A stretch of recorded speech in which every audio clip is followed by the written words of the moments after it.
CELEBOBO Studio.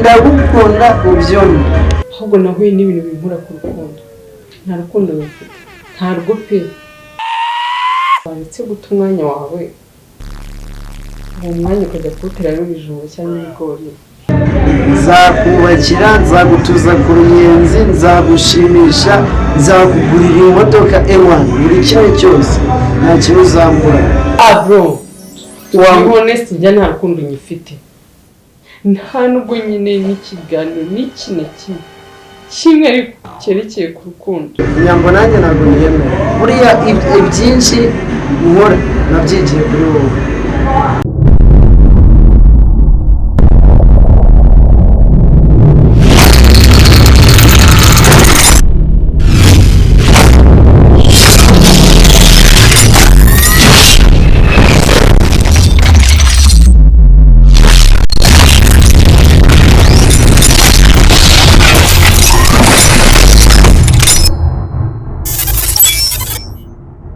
CELEBOBO TV. CELEBOBO TV.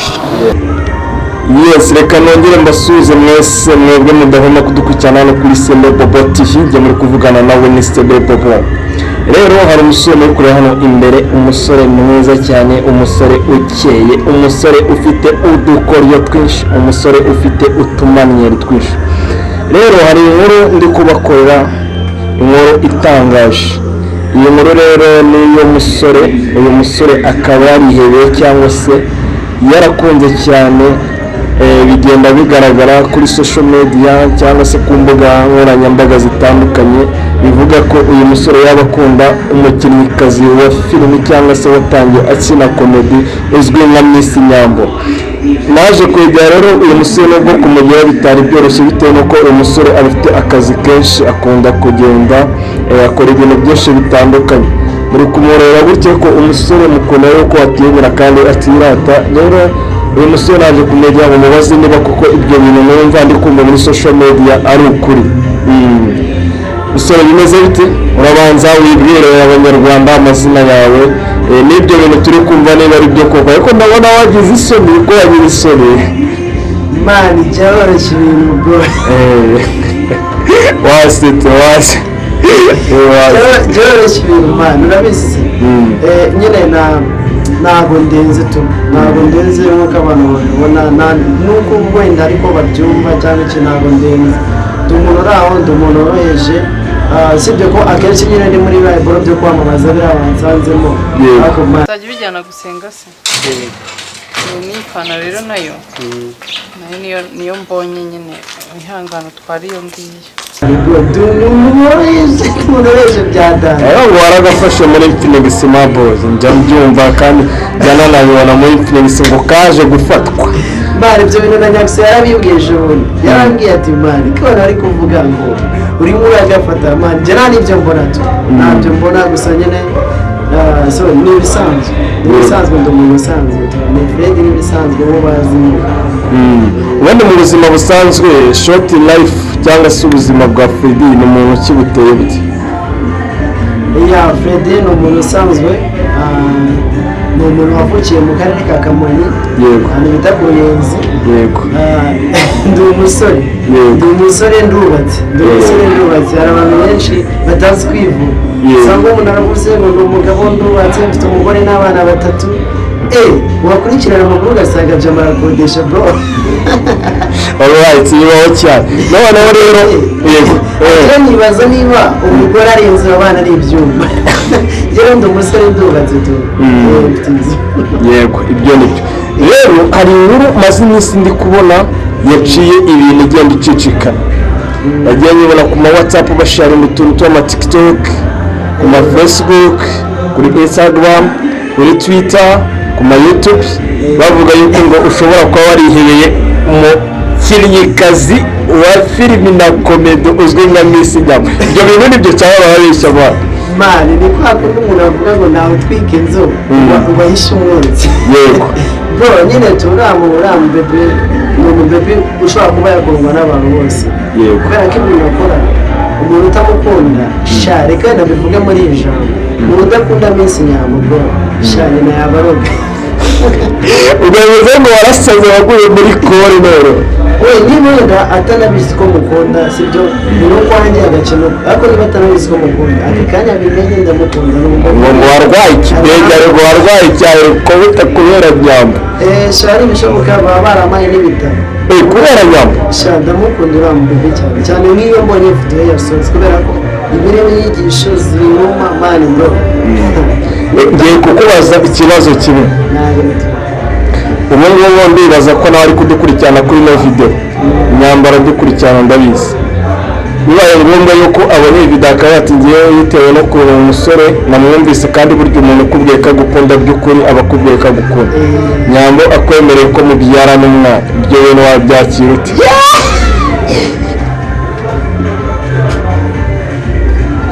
Urambabariye bro.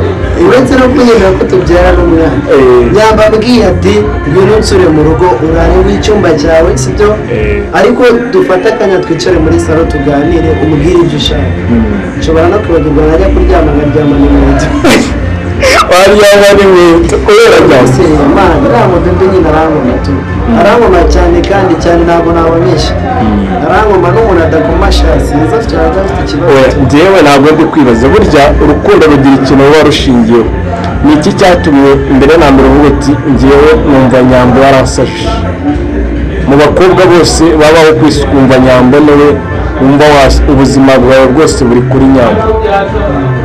Okay, so Nyambo ntabwo mukunda uzamugira umugore nta nubwo mukunda ubundi rukundo nyine navuga ngo abantu bishyizemo cyane nubwo abahungu n'abakobwa ariko Nyambo afite inyigisho gusa nyine nzabimubwira nawe ko mukunda ariko yumve nyine ko mukunda tu gusa n'ibyo ngibyo bibaye rwose ntagira nashima ubundi ugira shima sha niyo naba mufite Nyambo akamamagara kandi atumika mu rukundo bro shinambwa niyo twaba dufite ubukwe kuwa gatandatu akanyemera urukundo kuwa kane nabwira abona tubiye ubukwe nabusobetse ubwo bivuze ngo niba wari ufite shiri wamukati ariko mu mutima hakajyamo Nyambo byadanje ni akahe kantu ka mbere katumye Nyambo umukunda yaba yarakoze ukumvise ukunda Miss Nyambo ya muri video ze agenda akora cyane arimo kwicisha bugufi ni umuntu wicisha bugufi ni umuntu udakomeza ibintu nyine kwa kundi n'abantu batangiye kuvuga hirya no hino ngo Fred ntabwo akomeza ibintu muri Fred ibyo afite yabyigiye kuri Miss Nyambo.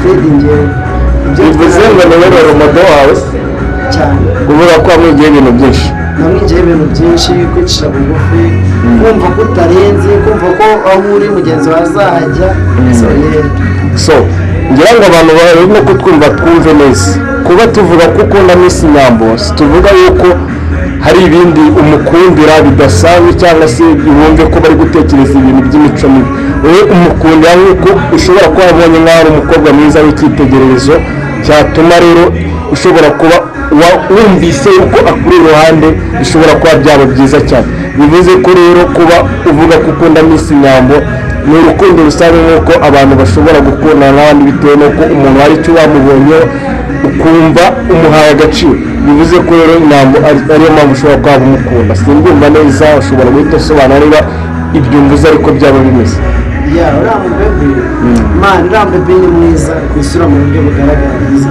sibyo noneho ni na mwiza mu buryo bw'inyigisho atanga nshaka navuga ngo ni mwiza ku isura no ku mutima ntabwo ari umutima muteye nawe arabizi rimwe kabiri gatatu niba ibintu bibwiwe rimwe kabiri gatatu simpamya ko ari njye no bimubwiye ariko uriya mubebe imana arakoma bwo arakoma byarafashe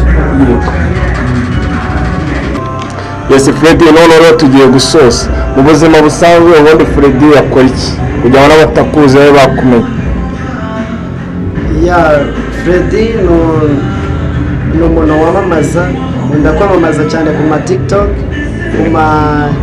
YouTube. yego Njye ibikorwa byanjye nyine ni ukwamamaza tu. Ni ukwamamaza niko kazi nkora, akenshi namamaza ibintu bijyanye n'ama-smartphone. yego ukora muri iyi kampani cyangwa se ngombwa? Nkora muri kampani ya Sofone ikorera ku Buyenzi. Ubwo rero umwana duteza imbere nta kibazo. Babyumve nyine baze babateza imbere, nabyo birakenewe. Kandi nanagushimira ko nanjye njya nyine wumva wamamariza n'abantu, nanjye jya unyamamariza, ariko CELEBOBO ngo waje kuyamamaza abantu bajya bibwira ngo arabura yamamaza byatari, kandi nanjye congratulations, wakoze neza, ndagushimiye. Ni ukuri CELEBOBO nzajya mbona nanagushimira amana, kubera ko buriya uri mu bantu bakora urimo uragera ikirenge mu cya ba Irene bro, ba Irene ba Yago mari mwe murakora kimwe bro, kubera ko urukundo babo bari bafite sibyo bakizamuka mani, ndakeka nawe ari rwo ufite bro. Yes, merci. Gusa nyine nawe nagushishikariza nyine kugira kuri bari abapeti. Bivuge biri n'umwagiteri mani, ku bintu bijyanye na filimi na komedi bajya bakwegera abantu barabure nyine bere kuko ibintu bikorwa. Ndi umwagiteri babise ntibajya bakora kuri channel ya Kigali Nation ndi kumwe na ba Mubi na Prince na ba hano nabonye agafoteje wende muri kumwe na Pati no mwatwitse mwe muvoyesha kara gafoto na Pati no twa turi muri show, twa turi hano mu gasho tukarangije nyine duta twifata kara video aragomogera tumarwere twa danje ariko uriya twa turi kumwe abantu benshi ntabwo bamumenyera mu baby urumva mufata n'umubi kandi no mama nani mama Pati no arako gafoto kuze kukaba kabisinge kugatsura mu kiganiro no barako kaza kuba ari fresh. Turasoje rero, ariko ndizera yuko ubundi na Nyambo niba dukurikirana iyi video zayikurikire kandi azashaka uburyo muvugana nawe aguha agaciro bitewe nuko nawe umuha agaciro. Burya iyo umuntu akubwiye ko yumva agukunda uri ku mutima we, burya iyo mwoye mukanaganira biba byiza cyane kuko mwungurana ibitekerezo. Afite byinshi yagufasha kandi nawe ufite byinshi wamufasha, kandi ndabyizeye. Turasoje, nicyo wasoza ubwira abanyarwanda rero? Nasiza mbabwira nyine ko Imana umunyarwanda wese yabashe kureba Miss Nyambo, akaba abashe kureba CELEBOBO TV sibyo. Ikintu njye namushishikariza nyine tu ni ukumva inyigisho ziri mu Mana. Abanyarwanda badukeneye inyigisho, kumva inyigisho akamenya ko yakwitwara mu bandi bantu, akamenya ko yakwiha agaciro sibyo Mana, akamenya nawe ubwe inyigisho. Buriya njye nyabwira abantu tuzapfa twese bro, tuzapfa twese rero buri wese ajya agerageza ashaka ikintu byibura azasigira abantu Mana bazasigare bamwibukira. Njye nyambicyo nzamwibukira kirahari. Urakoze cyane. Bitewe no gushimira abantu mwese mudukurikiranye, mukore subscribe, mukore share, mukore comment, kandi mukagukora like ngo babagezagaho iki kiganiro nk'abandi CELEBOBO nawe channel ni CELEBOBO TV. Mwakoze cyane, Imana ikomeze ibarinde.